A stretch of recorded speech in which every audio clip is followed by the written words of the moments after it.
இந்த 60ஆம் கல்யாணம் எதுக்கு பண்ணுறாங்க, இதனுடைய அர்த்தம் என்னன்றது தான் இன்றைக்கி நம்ம பார்க்க போகிறோம். அதுக்கு முன்னாடி இந்த வீடியோ பிடிச்சிருந்துச்சின்னா ஒரு லைக் போடுங்க, சப்ஸ்கிரைப் பண்ணுங்கள். அப்படின்னா தமிழ் மொத்தம் வந்து 60 வருஷம் இருக்குது.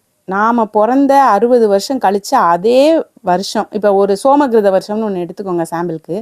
அந்த சோமகிருத வருஷம் நாள், நட்சத்திரம், தேதி எல்லாமே ஒன்றா வரும். ஒரு மனிதனுக்கு 60 வருஷம் கழிச்சு திரும்பியும் அதே நாள் நட்சத்திரம் வரும். நம்ம எவ்வளவோ தடைகளை தாண்டி எவ்வளவோ கஷ்டப்பட்டு நம்ம 60 வயசு எழுதி இருக்கிறது அப்படின்றது அந்த கடவுள் கொடுத்த கிஃப்ட்டு.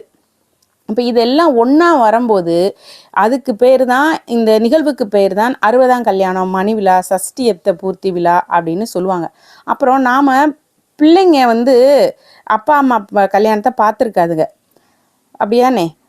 அந்த பிள்ளைங்களுக்கு எல்லாமா இருந்து எல்லா கடமையும் பண்ணுறோம் இல்லையா?